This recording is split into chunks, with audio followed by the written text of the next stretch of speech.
Pensemos por un momento en un rascacielos corporativo ultramoderno. Claro, el típico edificio de cristal y acero brillante. Exacto.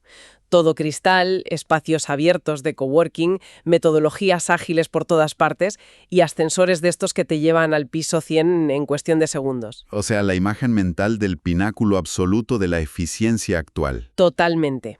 Pero, a ver, si bajamos al sótano de ese edificio, abrimos una cámara acorazada y desempolvamos los planos originales de toda esa estructura, nos llevamos una sorpresa enorme. Porque no están hechos con tecnología moderna. Eso es. Esos planos no se diseñaron en un software de última generación, ni mucho menos. Están dibujados a pluma y fíjate, están fechados en el París de 1916. Qué locura, ¿verdad? Ya ves. Y es que solemos creer que la gestión empresarial moderna se inventó, yo qué sé, en los pasillos de Silicon Valley. Pero la realidad es que un ingeniero francés cartografió la estructura exacta de casi cualquier corporación actual hace ya más de un siglo. Es una analogía que capta perfectamente la magnitud de lo que vamos a analizar hoy. Porque Henri Fayol, este ingeniero de minas francés que luego se convirtió en director general, no se limitó a teorizar sobre cómo hacer que una fábrica produjera más tornillos por hora. Claro, no era solo optimización básica. ¿Qué va? Mientras el mundo estaba sumido en el caos absoluto de la Primera Guerra Mundial, él observó este incipiente gigantismo industrial y se dio cuenta de algo fundamental. O sea, teníamos máquinas inmensas, pero carecíamos por completo de un sistema lógico para coordinar a las personas que las operaban. Faltaba la pieza humana del puzzle. Exacto. No había, digamos, una ciencia de la gestión. Las empresas de la época funcionaban un poco por inercia, por nepotismo o directamente por pura fuerza bruta. Vale, vamos a desgranar esto porque tiene mucha miga. Hoy vamos a explorar a fondo cómo ese manual de instrucciones original que Fayol estructuró en 14 pilares fundacionales sigue sosteniendo a las organizaciones del siglo XXI. Y son unos pilares muy robustos, desde luego. Sí. Y para no caer en el error de hacer, un simple repaso de conceptos aburridos que cualquier profesional ya conoce, vamos a fijarnos en la tensión interna de este modelo. Porque Fayol no creó una simple lista de tareas para tachar. No, en absoluto. Creó un sistema de contrapesos. Eso es. Así que empecemos por la base operativa de cualquier empresa. Ese momento crítico en el que pasamos de la mentalidad del artesano, que hace una pieza de principio a fin él solo, a la mentalidad de sistema. Esa transición que mencionas es, de hecho, el núcleo de la división del trabajo. El primer principio. Históricamente, la especialización ha sido el gran motor de la rentabilidad. Al aislar tareas complejas en funciones muy específicas, no solo se acelera la producción, sino que, se acumula una experiencia muy profunda en cada eslabón de la cadena. Claro, te vuelves experto en tu pequeña parcela.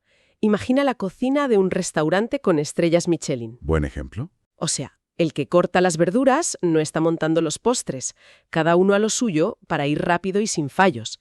Pero claro, la división del trabajo por sí sola genera un problema gigantesco, ¿no? Totalmente. Crea cuellos de botella organizacionales tremendos. Si divides una empresa, pongamos, en 50 departamentos hiperespecializados, corres el riesgo de que absolutamente nadie entienda el panorama general. Ya, nadie ve la foto completa.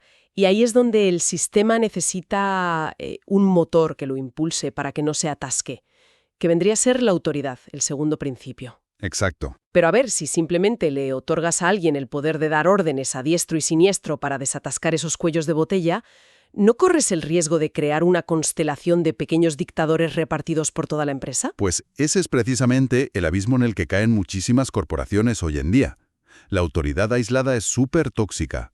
Por eso, el contrapeso indispensable es la responsabilidad.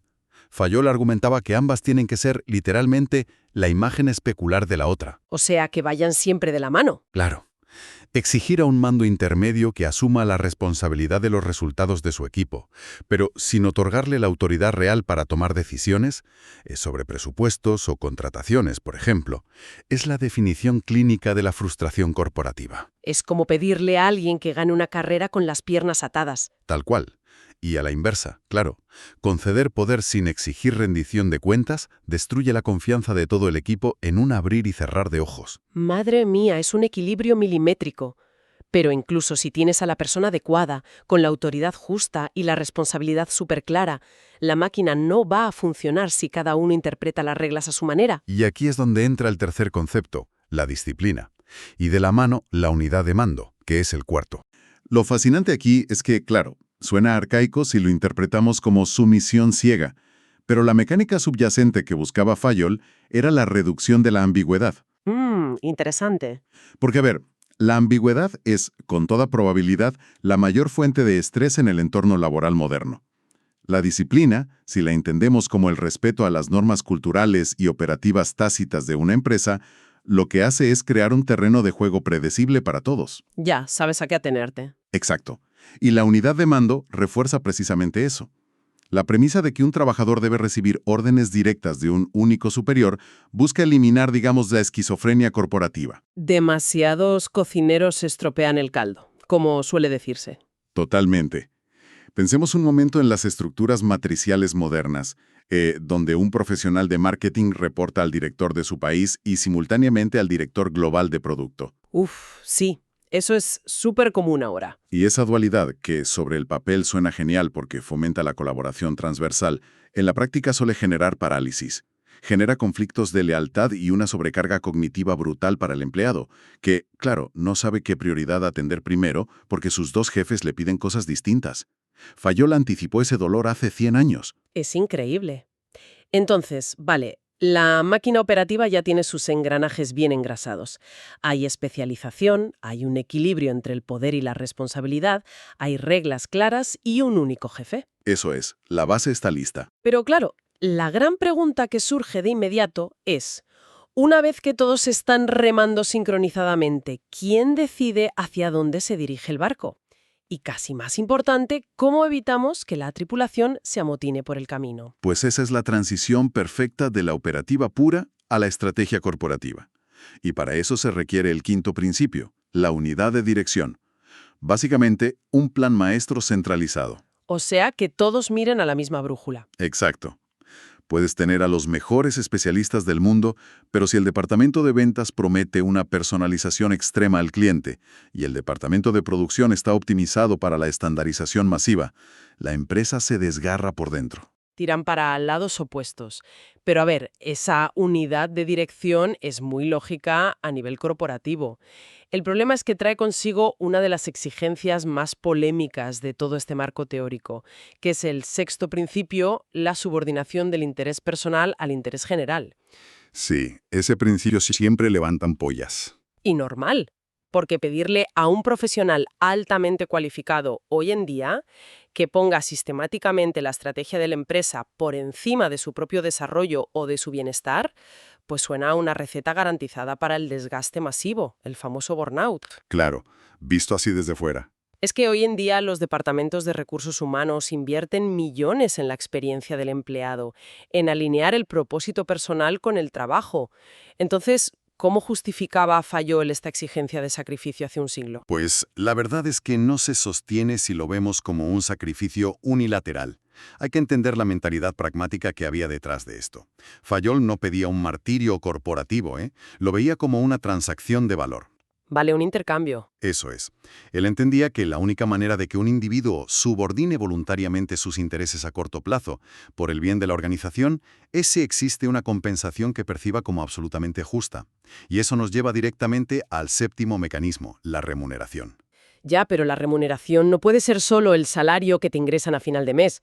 A ver, todos conocemos a profesionales que cobran unos sueldos astronómicos y están profundamente desmotivados, o que incluso buscan sabotear a sus compañeros para escalar más rápido. Porque el salario es solo la capa superficial de la remuneración, y Fayol lo sabía.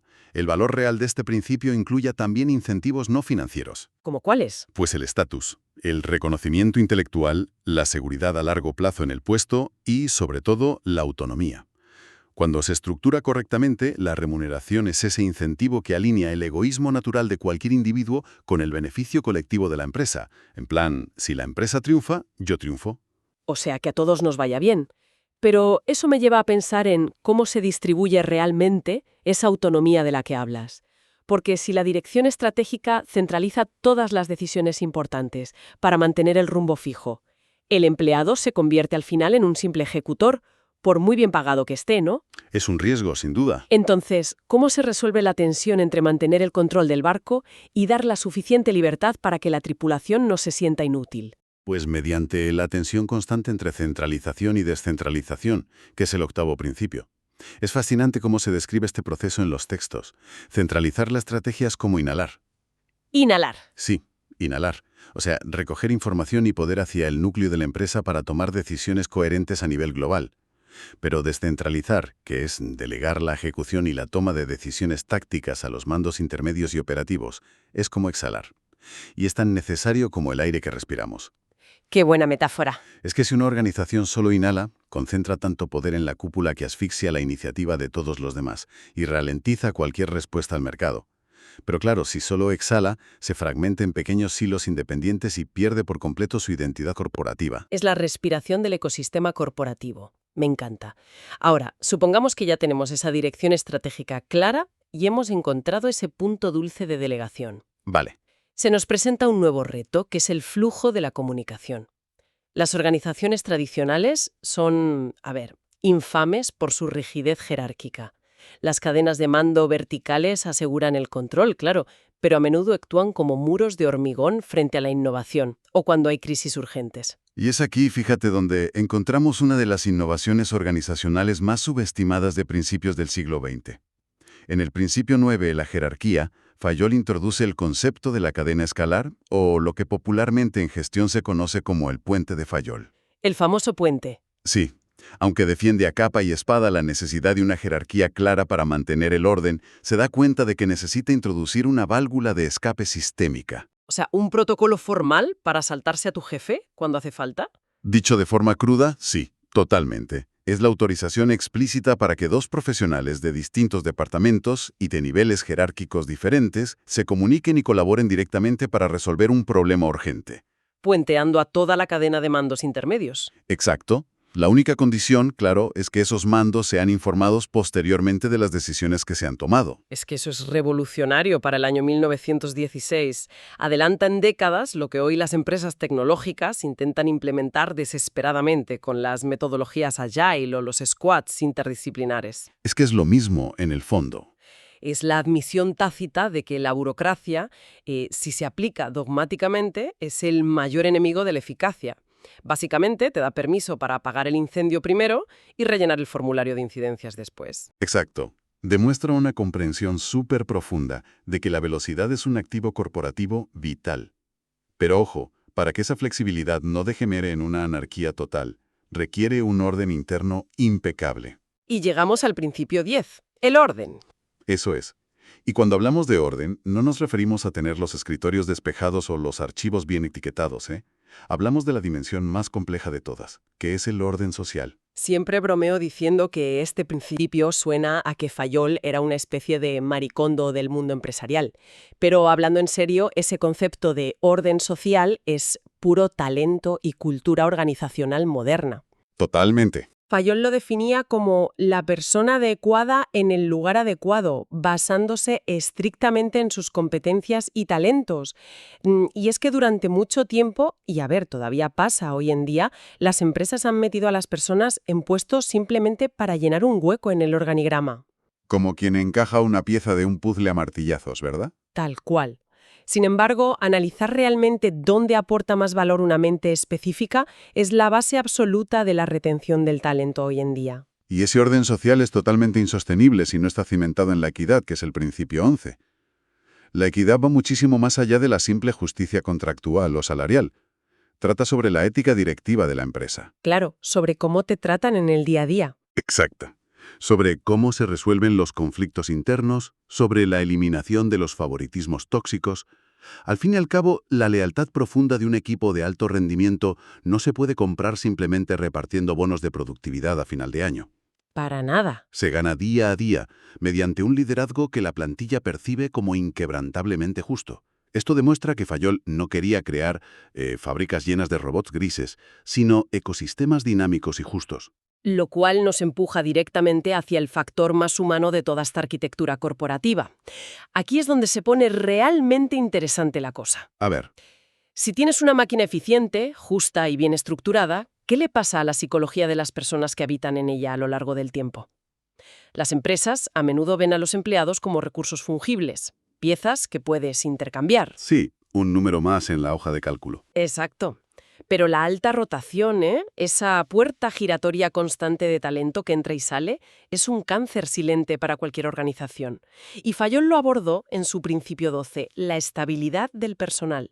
Es que la rotación destruye el mayor activo invisible que tiene una empresa, que es el conocimiento acumulado y la cultura compartida de los equipos.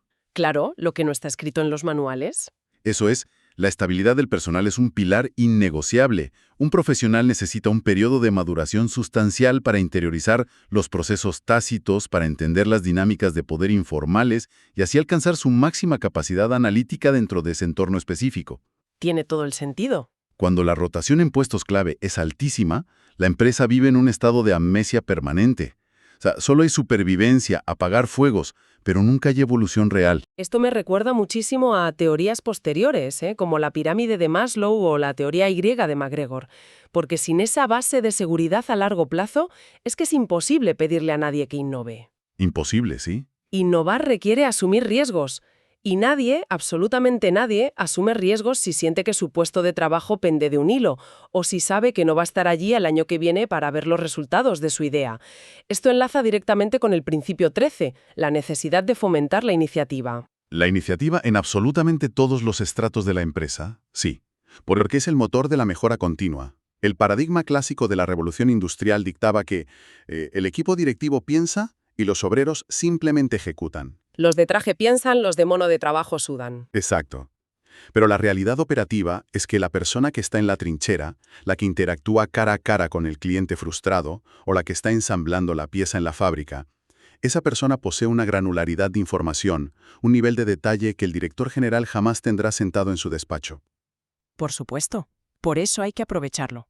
Permitir e incluso exigir que los planes y las pequeñas mejoras surjan desde la base operativa hacia arriba cambia por completo la dinámica de poder y la agilidad de la empresa entera. Es darle la vuelta a la pirámide corporativa.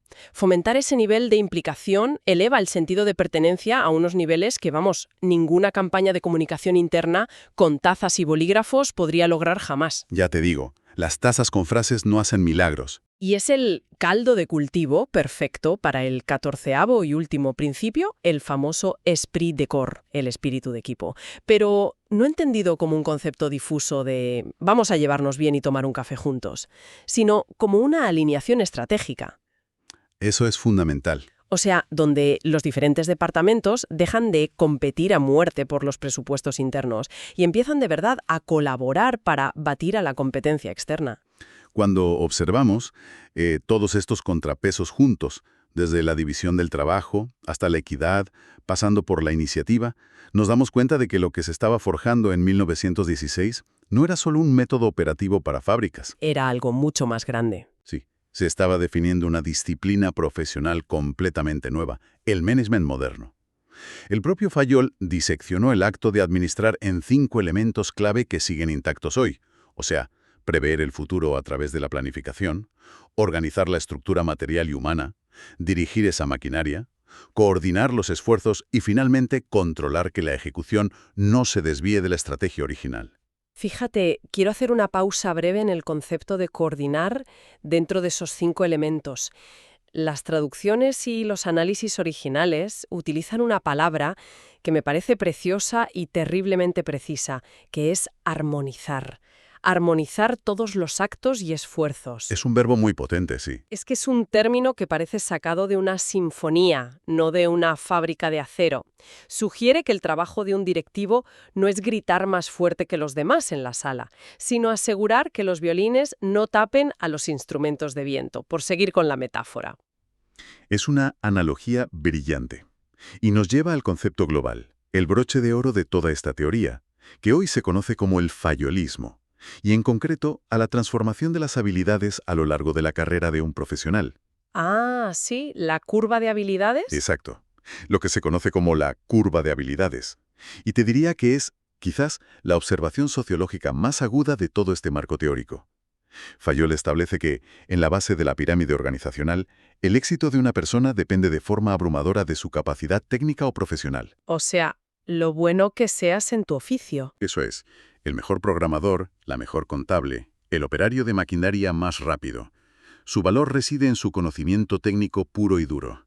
Pero, y aquí viene el giro, a medida que asciendes en la jerarquía, se produce una inversión drástica de estas necesidades. Y aquí, madre mía, es donde chocan contra un muro el 90% de las empresas contemporáneas, que cogen y ascienden al mejor ingeniero de software para que sea el director de todo el departamento de tecnología.